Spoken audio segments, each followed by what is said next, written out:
पावसाळा सुरू झाला आणि इंस्टाग्रामवर लगेच पावसाळ्यातल्या ट्रेकिंग स्पॉट्स, धबधबे, रिसॉर्टचे व्हिडिओज सारखे फीडवर यायला लागले. आणि हे सगळं बघून नक्की कुठे जाऊया याचा विचार करत असताना अचानक हा फोटो समोर आला. फोटोखाली कॅप्शन होतं, महादरवाजा, किल्ले माहुली. मग काय, माझ्या या पावसातल्या ट्रेकिंगची सुरुवात कुठून करायची या प्रश्नाचं उत्तर ह्या एका फोटोनेच दिलं आणि मी निघालो किल्ले माहुलीचा ट्रेक करायला.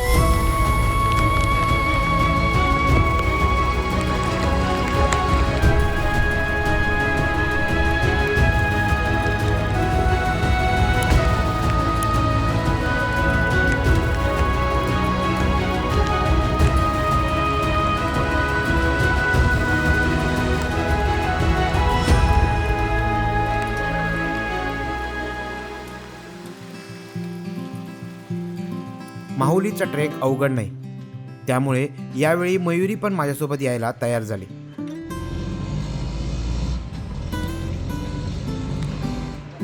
सकाळी 5:44ची पनवेलवरून ठाण्याला जाणारी ट्रेन आम्ही पकडली.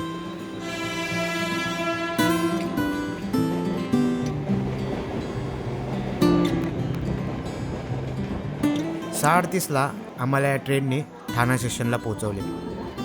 आता इथून 6:58ची आसनगाव लोकल पकडायची आहे, जी आम्हाला साधारण 7:15पर्यंत आसनगाव स्टेशनला पोहोचवेल.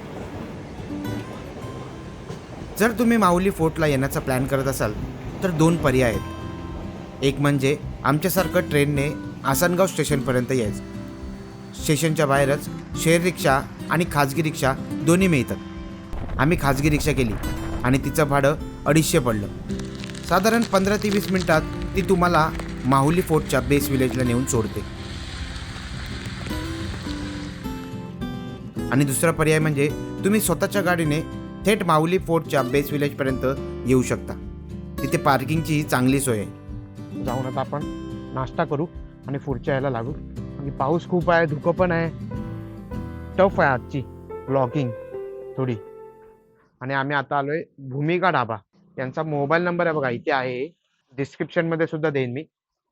यांना फोन करून तुम्ही विचारू शकता की इकडे ट्रेक चालू आहे की नाही चालू आहे. सो असं आहे. आणि यांच्याकडे इथे आम्ही आता घेतलं आहे बघा, पोहे त्यांना सांगितले होते, त्यांनी पोहे दिलेत. आणि हा बघा एक वडापाव, मस्तपैकी पोहे वडापाव खाऊ आणि पुढे निघू.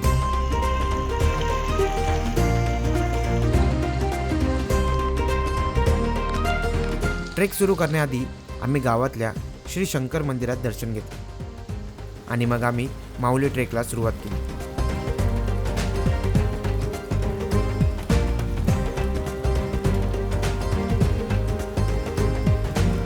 ट्रेक सुरू करण्याआधी इथे असलेल्या फॉरेस्ट डिपार्टमेंटच्या चेकपोस्टवर एंट्री करावी लागते. इथे प्रत्येक व्यक्तीसाठी 30 रुपये एंट्री तिकीट आहे. आता जर सुरुवात झाली आहे, पाऊस नाही आहे सध्या, पण तिकडे बघा पाठी गेट आहे, तिथे आपण आता एंट्री करून चाललो आहे वरती. तिथे लहान मुलांना बघा मस्त असे पाणी वगैरे लावलेत लहान मुलांना खेळायला. सो चला लवकर निघूया, लेट झाला आपल्याला. बघूया वरती जाऊन.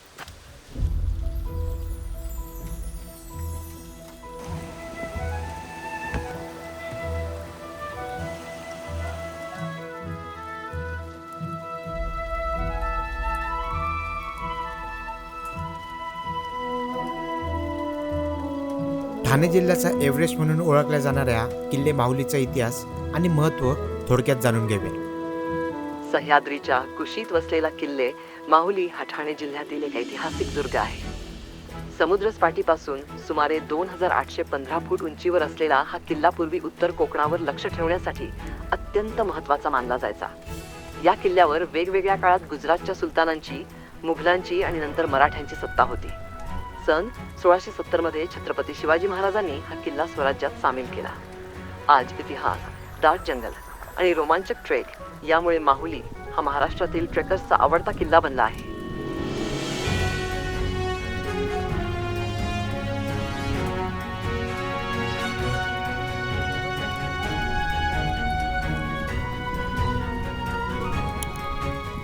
माहुली किल्ल्याचा ट्रेक तसा सोपा ते मध्यम श्रेणीत मोडतो, पण त्याचा अर्थ हा ट्रेक अगदीच सोपा आहे असं नाही.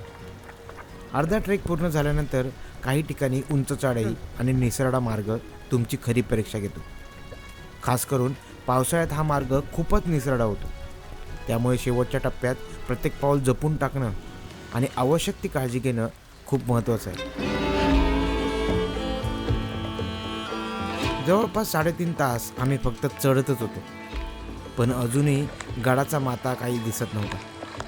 प्रत्येक वळणावर वाटायचं बस आता आलोच, पण समोर पुन्हा एक नवीन चढाई उभी असायची. असं करता करता शेवटी तो क्षण आला. समोर ती लोखंडी शिडी दिसली आणि तिच्यावर अभिमानाने फडकणारा भगवा झेंडा. हे दृश्य पाहिल्यावर कळलं, आता आपण खरोखरच गडाच्या अगदी जवळ आलोय.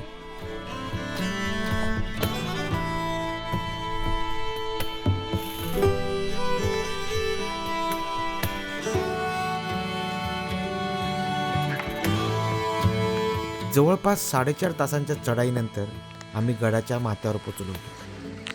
ज्या एका फोटोने मला इथपर्यंत आणलं, तो महादरवाजा आता प्रत्यक्ष माझ्या डोळ्यासमोर येणार होता. खरं सांगायचं तर त्या महादरवाजाला पाहण्याची उत्सुकता आता शिगेला पोचली होती. पण त्याआधी एक गोष्ट करणं माझ्यासाठी खूप महत्त्वाचं होतं. गडावर असलेल्या शिवमंदिरात जाऊन आम्ही महादेवाचं दर्शन घेतलं. त्यानंतर छत्रपती शिवाजी महाराजांच्या चरणी नतमस्तक होऊन त्यांचा आशीर्वाद घेतला आणि मग हळूहळू पावलं पडू लागली त्या महादरवाजाच्या दिशेने.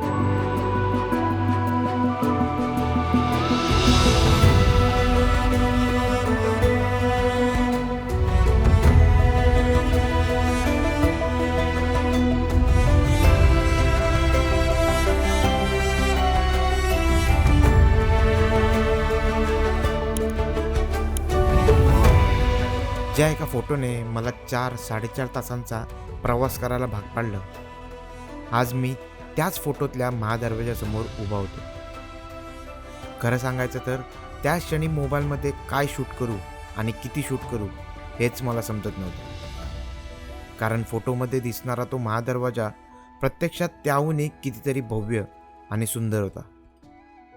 काही ठिकाणं अशी असतात जी कॅमेऱ्यात कैद करण्यापेक्षा आधी मनात साठवावी लागतात.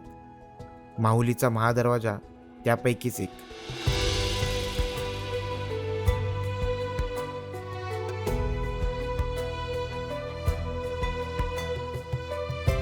पावसामुळे आणि दाट धुक्यामुळे आम्हाला गडावर फारसं फिरता आलं नाही. महादरवाजा पाहिल्यानंतर आम्ही परतीचा प्रवास सुरू केला.